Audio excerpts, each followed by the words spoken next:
Hola, bienvenidos a este nuevo episodio de un podcast con propósito.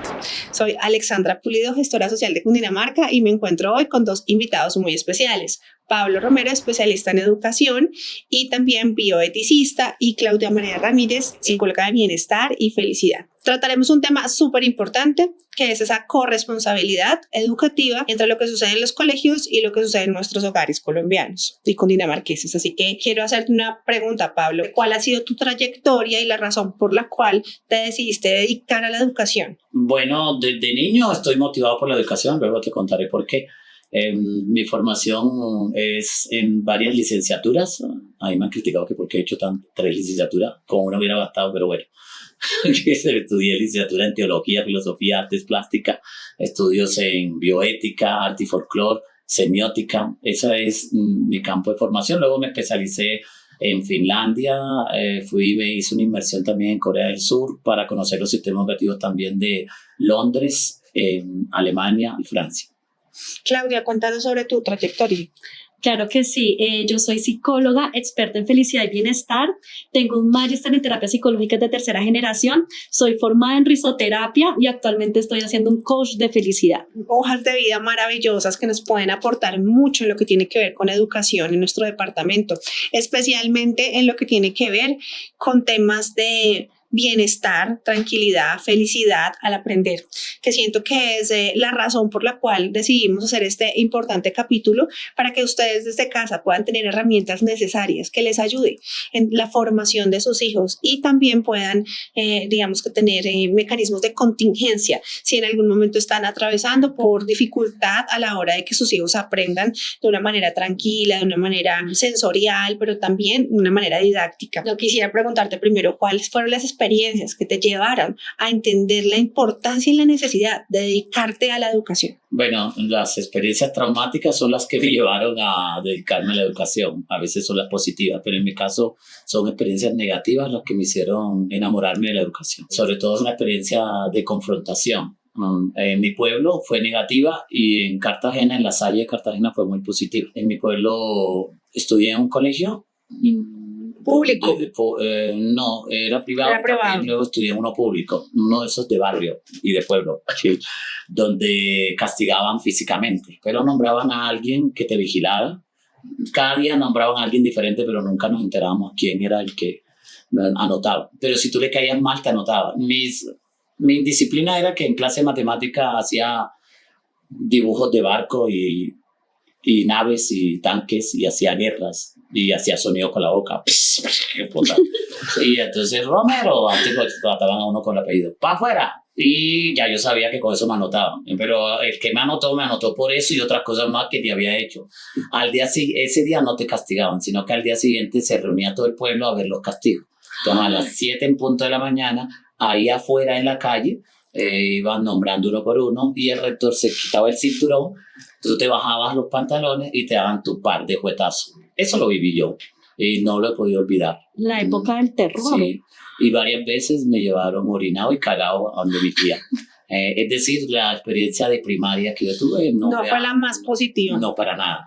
Pero luego nos mudamos a Cartagena. O sea, gloria a Dios, pero los pobres niños que quedaron en el pueblo siguieron sufriendo cuando terminé quinto de primaria, cinturón del rector. Que por cierto yo perdí quinto de primaria por no saberme una canción, aunque tuviera el promedio más alto del colegio. Era chistoso, tenía el promedio más alto del colegio, pero no me sabía. No te sabías una canción. Que se tiré tu pañuelo rico.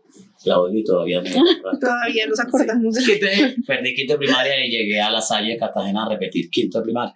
Y allá fue un cambio de 180 grados. Me di cuenta que sí se podía educar con buen trato, con diálogo, te escuchaban, y eso que era la década de los años 70 y 80. Entonces, desde finales de los años 70 comprendí que sí se podía educar sin maltratar, sin humillar. Entonces, como conclusión, sabremos que la educación con buen trato es posible. Definitivamente yo soy un convencido, no solamente yo, sino mi esposa, porque mi esposa es también pedagoga, es Ana Maribel Pardo, y ella conmigo hicimos el trato de traer hijos a este mundo y hacer un experimento. Nunca gritarles ni nunca levantarles la mano. Al día de hoy ya ellos son profesionales. ¿Cuántos hijos tienes, Pablo? 3, Leonardo, bueno, Paola, Sofía, y todos son profesionales. Y felices profesionales. Sí, no tuvieron traumas en la niñez de violencia. Correcto, pero tú puedes educar muy fácil cuando es en equipo, cuando es con otra persona. Pero si lo estás haciendo solo, de hecho los estudios lo demuestran, es muy difícil y ahí es donde viene el acoso y el maltrato. Hay padres y madres que maltratan no porque quieren, sino porque están estresados, Claro. están impotentes, no saben cómo lograr que sus hijos actúen y atiendan y hagan caso. Entonces no es fácil, pero nosotros lo logramos, hicimos el experimento y ya el experimento se acabó, ya todos ellos son profesores. Bueno, entonces invitemos a todos estos padres cundinamarqueses a que hagamos esa educación con buen trato, con herramientas de gestión, con herramientas en las que podamos darles a nuestros hijos la oportunidad de poder aprender, de poder crecer sin violencia, sin gritos, sin maltrato. Es posible, ¿verdad? Definitivamente, yo soy un convencido. De hecho, otro libro que voy a lanzar este año, que me lo llevo para Panamá ahora en agosto, se llama Cómo educar en el buen trato. Son 300 páginas solo para demostrar que sí se puede educar con el buen trato, sin agredir, sin gritar, sin poner en evidencia, sin ofender. Y es que el maltrato está hasta en los recreacionistas. Yo soy de la persona que dice, llegaron los recreacionistas, yo me escondo.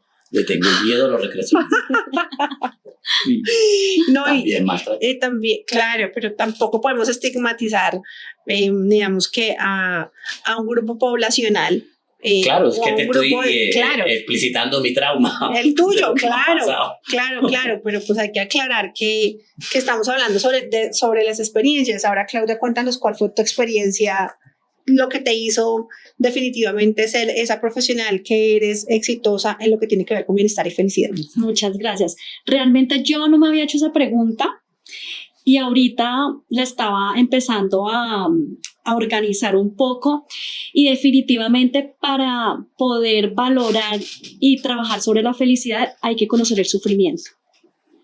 Y empecé a conocer el sufrimiento tal vez en muchos ámbitos, pero sobre todo el educativo, y recuerdo muchísimo una experiencia, no solamente tú la tuviste, yo creo que todos la tuvimos, porque recuerdo la profesora Cecilia. La profesora Cecilia me enseñaba matemáticas en el colegio. ¿Dónde estudiaste? Ese año mis papás me cambiaron a una escuela del pueblo donde yo estaba, pública, y tenía que aprender por las tablas de multiplicar. Y recuerdo que mi abuelita me decía, bueno, vamos a aprender las tablas de multiplicar en la finca, y de la casa de la finca hasta la entrada de la casa de la finca era un trayecto largo, y me las enseñaba cantando. Y por supuesto yo me las aprendí cantando, las tablas de multiplicar. Cuando fui a la exposición de las tablas de multiplicar, por favor no me vayan a decir cuánto es 2 por 2, porque no me vayan a preguntar, porque no me lo sé. Pero mira el trauma que tengo, porque la profesora me decía 2 por 2 y yo empezaba a cantarlos, y decía, pero es que no tiene que ser cantado, y yo, pero es que así fue que yo me los aprendí con mi abuelita. Entonces otra vez, y me pegaba y me pegaba y me pegaba, y ese fue mi gran trauma. Pues entré ese año a la escuela, era una escuela, y pues ese mismo año salí porque mi abuelita de una vez me sacó. Entonces fue súper traumático. De hecho, soy muy mala para las matemáticas, utilizo frecuentemente la calculadora, y digamos que eso fue uno de los hechos en donde yo empecé a mirar que la felicidad sí se puede dar. O sea, nosotros vinimos a este mundo a ser felices en todos los ámbitos de nuestra vida. Entonces, para mí eso es uno de los objetivos, y por eso fue que estudié psicología, y me enfoqué en temas de felicidad. Y cuando la gente me pregunta por qué vas a estudiar felicidad, es que me encanta, y todos piensan que felicidad es reírse, echar chistes, pero la felicidad va más allá, y va más allá sobre el bienestar. ¿Qué debería hacer una familia que está atravesando por algo así? O sea, ¿cuál es el consejo que podemos darle a las familias que pueden estar sufriendo sus hijos de violencia en alguna institución educativa? Ahora pues estamos en pleno siglo XXI, pensaría uno que ya no se ven temas de violencia, pero pues definitivamente hay otro tipo de violencia que no es la violencia física que vivimos, de lo que acabamos de hablar nosotros, sino más una violencia psicológica ahora con el tema del bullying, de las burlas, de los maltratos. ¿Qué podemos decirle a los padres que en este momento pueden estar pasando esta situación?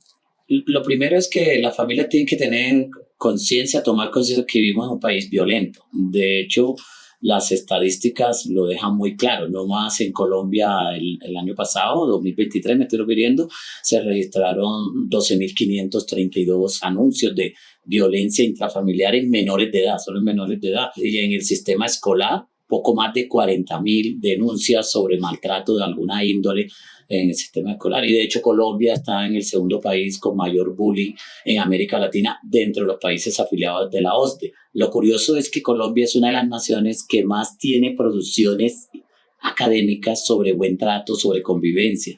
Colombia es de los países que más tiene documentación para los manuales de convivencia en sus colegios. Colombia tiene decretos, leyes, sentencias de la Corte, la Ley de Infancia y Adolescencia, y tiene todos los documentos que tú quieras en las páginas del Ministerio de Educación Nacional. O sea que nuestro problema no es ausencia de información. La información. Entonces, ¿cuál es el está problema? allí. O sea, el problema viene de algo que se llama imaginario colectivo. En nuestra nación hay un imaginario colectivo que tiene que ver con las causas que originan el maltrato. O sea, para uno poder aconsejar a papá y mamá, tiene que entender las causas, porque si papá y mamá no entienden las causas, pues siguen dando en la jeta a su hijo. Una causa es de tipo individual, porque hay individuales, familiares, sociales y culturales. Y si unimos la individual y la cultural, vamos a encontrar que un papá o una mamá que está sola educando a su hija, a su hijo, se le multiplica todo el trabajo. Claro. Tiene que responder por la parte económica, su trabajo. Y de pronto, también por la parte académica del niño. Correcto, y de pronto ve que el niño trae calificaciones no tan gratas como ella esperaba, o que el niño no está colaborando y dejó el vaso de jugo allí, dejó el ponqué ahí tirado y se fue para la habitación a ver televisión. Esos son elementos que entran en choque y activan el maltrato. Por eso decías tú que en el caso de tu personal con tu esposa, pues claro, están haciendo un trabajo en equipo y eso hace que la carga no esté tan fuerte hacia ninguno de los dos lados. Sí, así que quiero aclarar algo. Las personas que defienden de que una mamá o un papá solo educan mejor están muy mal dateadas, están equivocadas y no sé cuáles son las fuentes que han consultado. Total. Porque los estudios dejan muy claro que la presencia de mamá y papá son fundamentales para formar mejor a un Y hijo. no solo la presencia, sino la ayuda de papá y mamá en los roles del hogar. Porque podemos estar, pero ¿en dónde estamos? Estamos aquí en el celular, estamos pensando en... Esa es la realidad individual, la que te puse de la mamá. Ahora súmale lo cultural. ¿Qué sería la causa cultural? Los estudios dicen que una persona que no ha recibido educación de cómo educar a sus hijos, porque uno no debería traer al mundo una niña y un niño hasta no tener claro cómo lo va a educar. O sea, en Colombia se ve mucho esto, en América Latina. ¿Quedaste embarazada? Bueno, tocó educarlo. ¿Ves? Es decir, no hay preparación previa. O sea, ya Platón había dicho que hay que educar a un niño desde el vientre, pero luego llega Aristóteles y dice, no, a un niño hay que educarlo desde la cuna. Y entonces, como ya dijeron que desde el vientre de la madre y otro que desde la cuna, hoy ahora estamos diciendo esto, a un niño hay que educarlo antes de traerlo a este mundo, antes de fabricarlo. Pero esa concepción aún no ha entrado en nuestro imaginario. Es decir, uno debe tener claro con la pareja cómo va a educar a su hijo antes de decidir quedar embarazado. Listo, ya lo trajiste a este mundo. Ya tenemos claro cuál va a ser el propósito de formación y la metodología en que lo vamos a educar. Niños llegan de la mamá a la habitación y mami, déjame jugar fútbol, son las 4 de la tarde. Muy bien, hijo, ¿y ya hiciste tarea? Ay, mami, ¿en qué quedamos? Mami, soy el puntero derecho. No, mi amor, primero tarea. Va donde el papá a la sala y le dice, papi, déjame jugar fútbol. Claro, usted es un varón, vaya a patear el balón. Yo no le estoy dando la razón ni a la mamá ni al papá. Lo que estoy diciendo es que estamos ante una situación de contradicción y eso sí que deteriora cualquier proceso de formación. Ahora imagínate un hogar donde vive la abuela, el cuñado, el tío, Todos el sobrino, todo eso hace más difícil educar. Es decir, entre más haya gente tratando de educar a ese niño, más complicado va a ser y es más propenso a que haya violencia intrafamiliar porque el tío pega, la abuelita también pega a veces por sus concepciones. O sea, ¿qué influye en el maltrato? Las concepciones culturales, la impotencia de mis problemas y no poderlos resolver y veo que mi hijo no me ayuda y no entender que mi hijo no me tiene por qué ayudar en mis problemas y en mi trabajo. Un niño es un niño, un niño no tiene por qué ser un adulto grande. Listo, ya entendemos eso. Ahora sí te digo, ¿qué hay que hacer? Pero un niño es un niño, pero también el niño, a medida que va creciendo, pues debe tener unas tareas en el hogar. Claro. Porque eso hace que también las rutinas se establezcan desde pequeños. Es tan cierto lo que acabas de decir, que si tú te vas a Finlandia, en Finlandia un niño desde pequeño aprende a trabajar. Porque ellos tienen la teoría, no es una hipótesis, es una teoría de mostrar que si tú a un niño desde pequeño le enseñas oficios, por ejemplo, bañarse solo, cambiarse solo, tender la cama desde levantarse, ahí ya tú le estás creando una disciplina y un hábito. Los niños que adquieren hábitos desde pequeño, porque ¿qué es educar? Educar es consolidar hábitos. Si papá y mamá quieren un mejor hogar, deben formar en hábitos. Entonces, un hábito es que desde que se levanta, mamá y papá no le hace oficio. Los peores hogares son los que tienen muchacha de atención, del servicio, la nana, la niñera. Eso es horrible, porque el niño se acostumbra a que hay un adulto que le hace las cosas y pierde su autonomía. Autonomía es igual a disciplina y disciplina es igual a buen trato y a comportamiento y a cultura y evolución. Entonces, cuando un niño tiene hábito y además aprende a trabajar. Espera, porque tenemos que masticarlo allá. Allá todos los que nos están escuchando deben masticarlo entonces nuevamente. Autonomía es igual a disciplina. Cuéntanos eso más despacio, más esa fórmula mágica, más mesurado para que nuestra audiencia logre entenderlo y logre aplicarlo en sus hogares. ¿Qué es autonomía? Autonomía es la autorregulación de todos mis componentes emocionales, sociales, laborales y cotidianos. Es decir, una persona es autónoma cuando ya no necesita que nadie le esté recordando y diciendo qué tiene que hacer. O sea, claro, se dice que no, que el niño aprenderá a ser autónomo cuando se gradúe, demasiado tarde.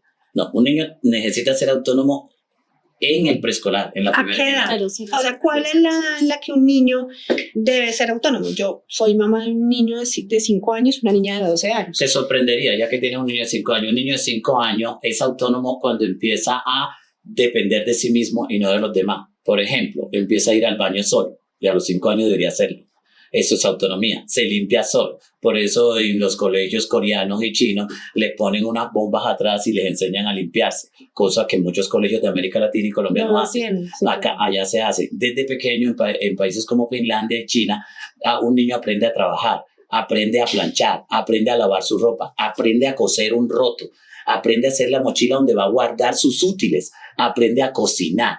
Y no cualquier cocina de alta cocina, un chef. Sí, pero por ejemplo, entonces, yo tengo mi hijo de 5 años y yo no le voy a soltar la estufa de mi casa para que se queme. 5 años no, todo va por el proceso. Pero entonces, te dije, 5 años, exacto, que vaya al baño solito, que arregle su cama, sí lo puede hacer. Sí puede arreglar su cama, claro, y vaya, y no estoy pidiendo que lo haga como los del ejército. No, y la moneda saltará. No estamos en eso. Sino que él, así sea que le quede arrugadito o lo que sea. Le va a quedar arrugado, pero lo va a hacer. El chip que le queda en la cabeza es, yo arreglo mi cama.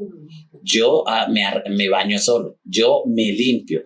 Yo me visto solo. Yo me cepillo los dientes solo. Un niño que desde pequeño, tú le envías ese chip desde pequeño, es un niño que va a tender a portarse mejor que al niño que le hacen las cosas. Porque al niño que le hacen las cosas es propenso a rabieta.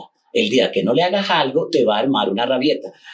Y los niños desde pequeños, que todo lo que piden se les da de inmediato, el día que estés en un centro comercial y te pida el nuevo iPhone, luego no te quejes que te va a hacer la rabieta del siglo. ¿Por qué? Porque lo hemos acostumbrado a que todo lo que pide lo da. A un niño desde pequeño hay que enseñarle también la escasez y una cosa que se llama ética del cuidado. ¿Cómo le enseño la escasez a mi hija de 2 años? En medio de la abundancia. ¿Cómo se le enseña? En medio de la abundancia se le enseña la escasez. ¿Cómo? Es muy sencillo. Por ejemplo, ¿cómo? Mira eso, no, a mí me encanta tu pregunta porque en mi hogar es que hago las preguntas que puede estar haciendo la audiencia, claro, porque quieren saber cómo. Claro. Son 2 cosas, escasez unida a responsabilidad y autonomía. Voy a empezar primero con la autonomía. El niño, todos comimos un brownie, mamá, papá, hermano mayor y la niña pequeña. Y es que te estoy contando un caso real que me pasó con mi esposa. ¿Qué acostumbramos desde pequeñito? El niño tenía 4 años y ya tenía que limpiar su loza, recoger sus migajas en la mano y dejar todo limpio y llevarlo a la cocina desde pequeño. Y no estamos explotando, no había una explotación infantil, no había... Lo asumí como un juego. Papi está jugando, mami está jugando, todos estamos jugando ¿a qué? A tener la casa limpia. Pero ¿qué pasó? La niña lo dejó y nos pasó un día. La niña dejó el vaso sucio, dejó como un dedo del jugo que está tomando y dejó migajas de brownie y dejó la envoltura toda tirada allí y hasta en el piso. ¿Qué se hacía antes? ¿Quién tiró eso? Yo, mami, ven para acá. Y hasta se le decía vulgaridades, que bueno, había sido acá en el podcast, pero eran cosas horribles. Eso. Y le decían toda esa cantidad de ofensas. Algunos ofendían y otros cogían la chancleta y el cinturón. Ahora no, correcto. Ahora, ¿qué hacemos? Mira esto. Mira cómo el mundo ha cambiado. A ver, ¿quién dejó estos elementos por acá? Tu papá se llevó su loza, Leonardo se llevó lo suyo, mami se llevó lo suyo, y a ver, ¿quién falta? Ella no es tonta, ya sabe que han enumerado todo y falta ella. Yo, mami. Y lo dijo, ¿y por qué no lo hiciste? Todos recogimos todo. Mira que si lo dejas allí, tú solita ya ensuciaste la sala. Eso tiene un nombre, se llama ética de la argumentación. No muevo una mano, no muevo un pie hasta no haber comprendido cuánto daño, cuánto bien me hago a mí y me hago a los demás. Pero no se le dice, vaya, recoja todo y lo lava. No. Hoy te vamos a ayudar. Espera. Entonces, ética de la argumentación. ¿Qué es la ética de la argumentación? La ética de la argumentación es una ética que se basa en argumentos de realidad cotidiana. Es decir, no en carreta, no en cosas ficticias, sino que yo decido hacer el bien no porque voy a recibir un premio en el cielo, o porque lo dice Dios, o porque lo dice Jesucristo o mi religión. No. Decido hacer el bien porque el primero que se beneficia soy yo.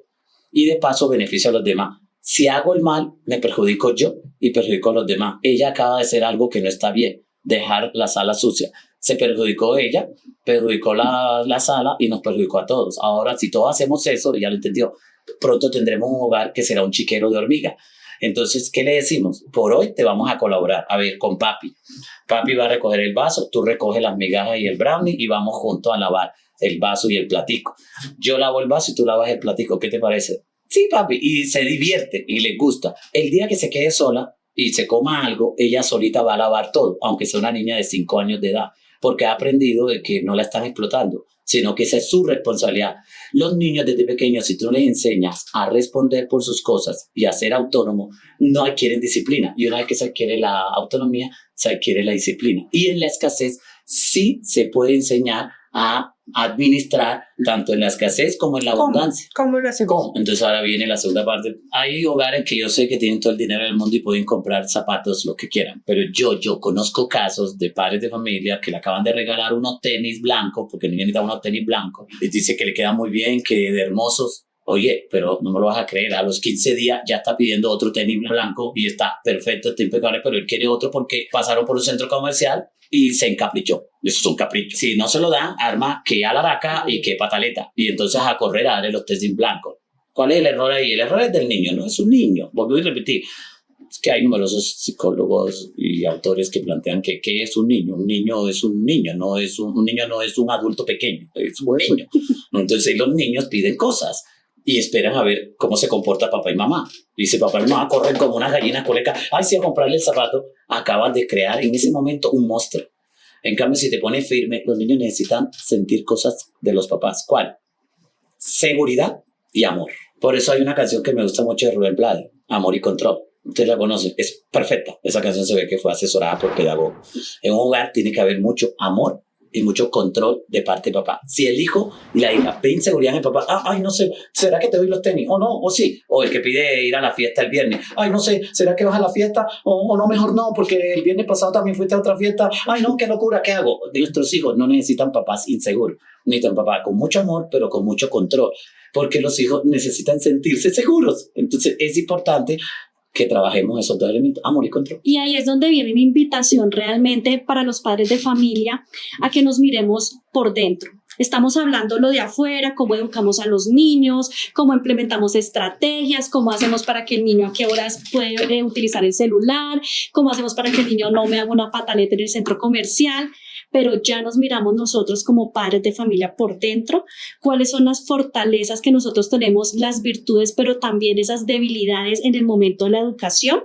Y ahí es donde yo quiero hacer esa invitación a que renunciemos un poco a la queja como padres de familia, que mi hijo me hizo esto, el hijo hace esto, hace lo otro, porque eso es lo que llega a la consulta con los pacientes, pero es un niño ansioso, pero se está mirando el padre de familia, cómo está actuando con ese niño. Es un padre de familia ansioso, es un padre de familia depresivo, es un padre de familia que es un padre de familia que, bueno, esa es la enfermedad de ahora, ¿no? Todos estamos de afán.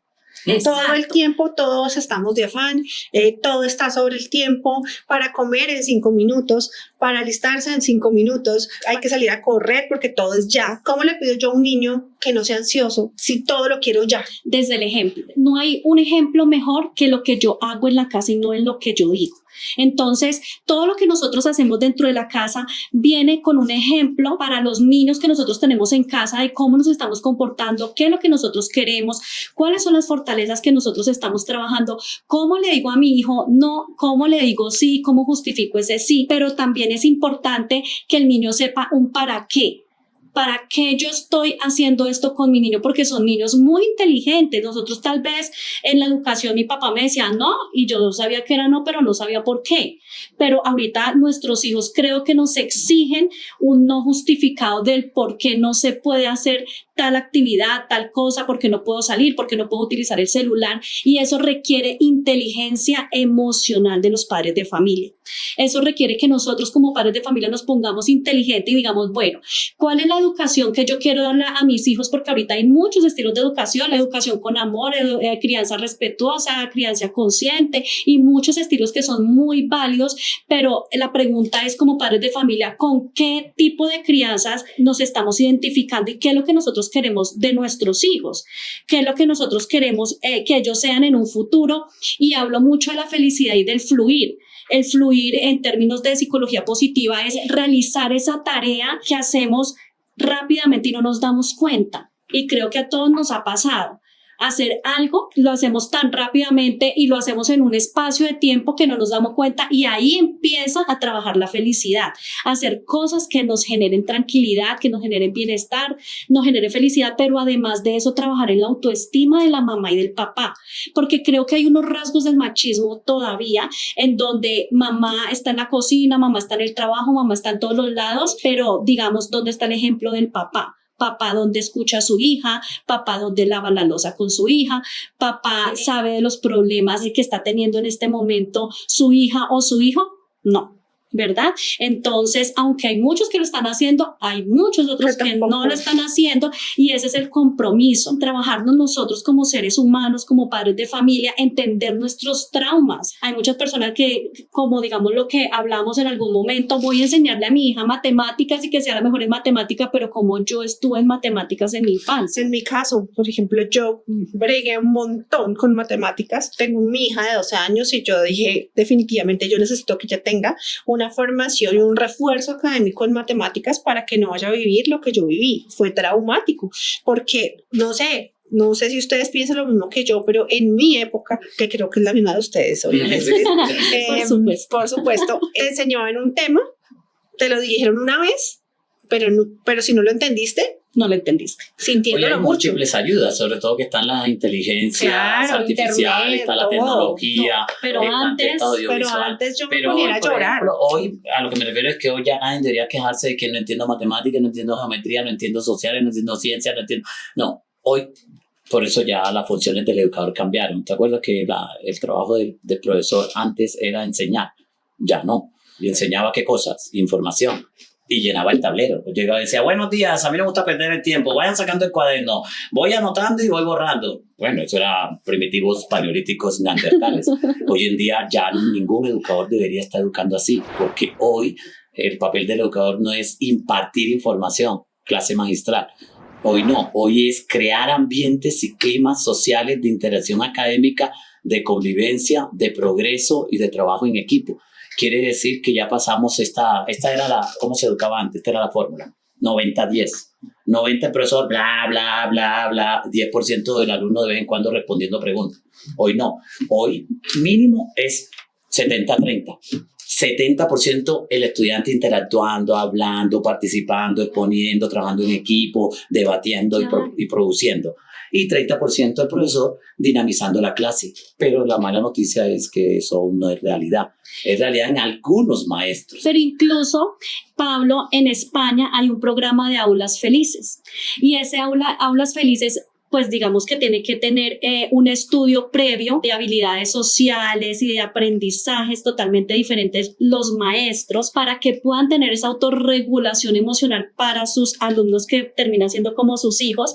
Y ese programa de aulas felices lo que invita es a trabajar en el optimismo inteligente, en la resiliencia, en las habilidades sociales, en la felicidad, en la autorregulación, en la creatividad, y pienso que eso es clave que lo trabajemos, digamos, en el tema de educación, no solamente pues en las aulas, en los colegios, sino también en la casa, porque el primer maestro, pienso yo, de los niños es el papá y la mamá, y no nos vayamos muy lejos, la mamá. ¿Qué hacer cuando un niño en casa está sufriendo maltrato o está en un entorno en donde no solo hay maltrato físico, que ya no se está viendo como antes o como en nuestra época, pero que de una u otra manera le está afectando en sus emociones? ¿Qué hacemos? ¿Cuáles son las herramientas que les podemos dar a los padres que nos están viendo? Si sus hijos llegan cabizbajos del colegio, si los vemos cada día más tristes, si ya no disfrutan lo que disfrutaban antes, que son como, pienso yo, que situaciones de alerta que nos dicen algo está pasando y tenemos que investigar. Pero desde la psicología positiva y desde la felicidad, ¿cuáles son las herramientas que tú les puedes brindar a los padres para que ellos puedan resolver?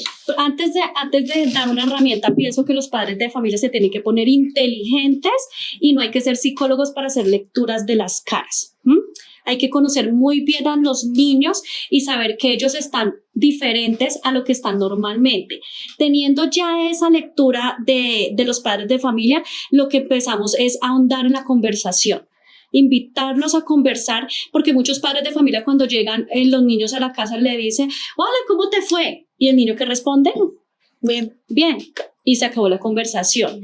Entonces la idea es, hola, ¿cómo te fue? ¿Cómo te sientes? ¿Cómo te fue hoy? ¿Cómo te sientes con lo que viviste hoy? Que indagamos y que empecemos a tener un tema de conversación, porque la conversación se ha perdido tanto por las redes sociales y el internet, que es muy importante esta época digital en la que nosotros estamos viviendo.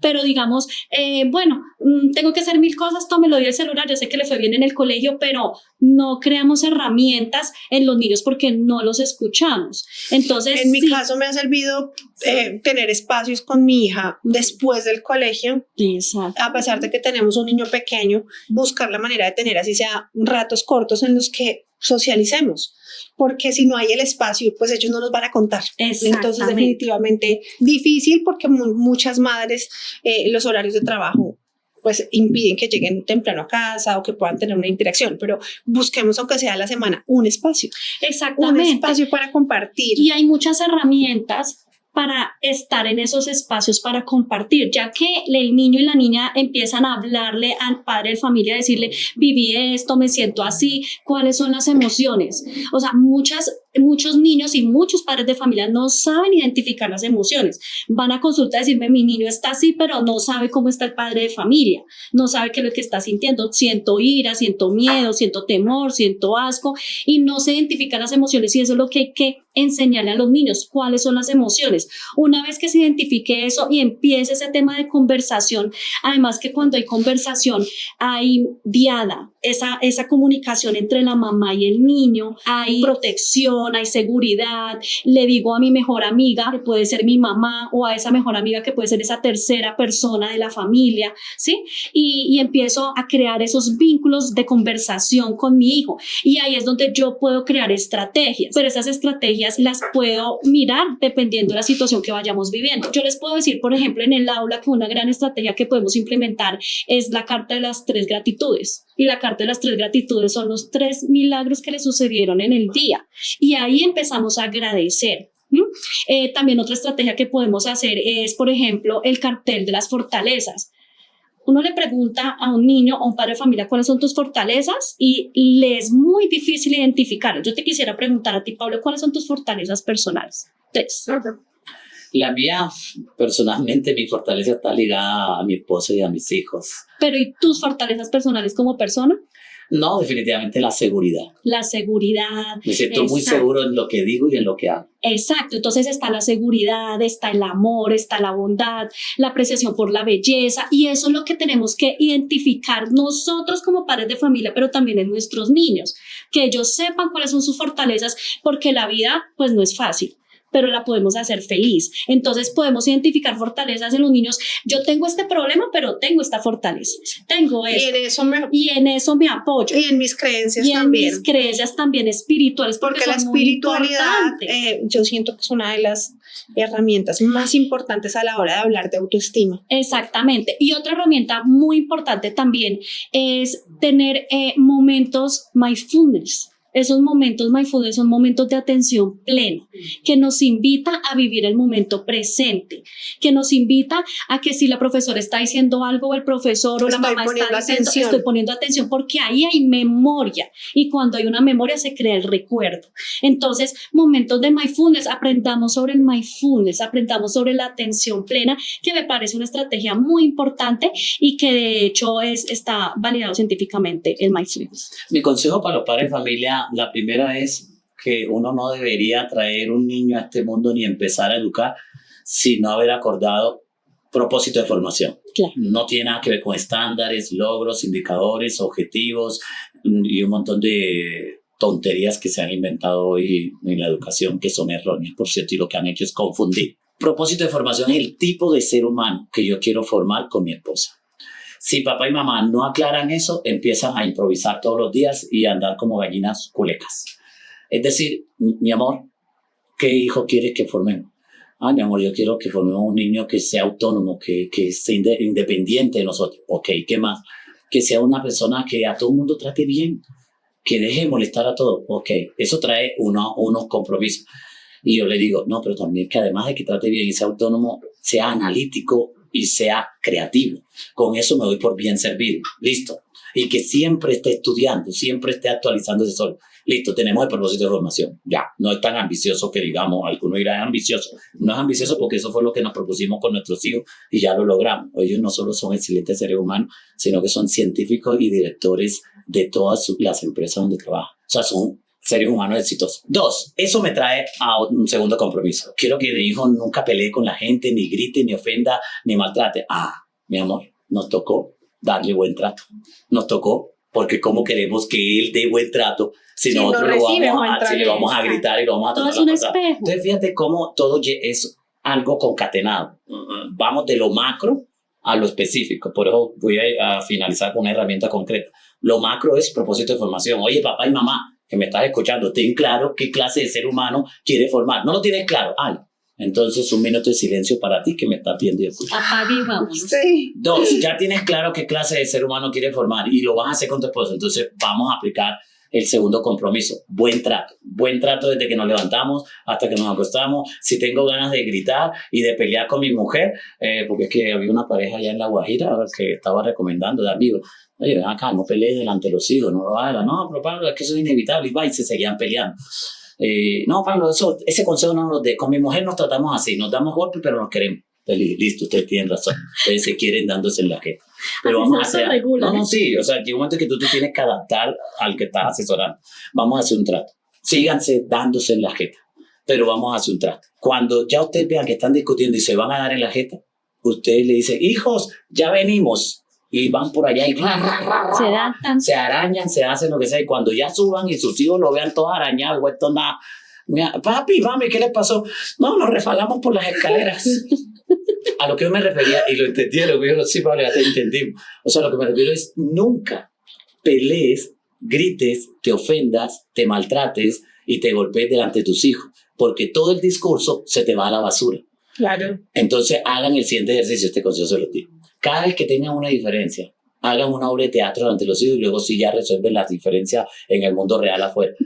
Hacen así, mi amor, yo no estoy de acuerdo con eso que tú dices. Y ella te va a decir, no, mi amor, pero yo tampoco estoy de acuerdo con lo que tú dices. Traten de que sus hijos lo escuchen. Pero ¿sabes qué, mi amor?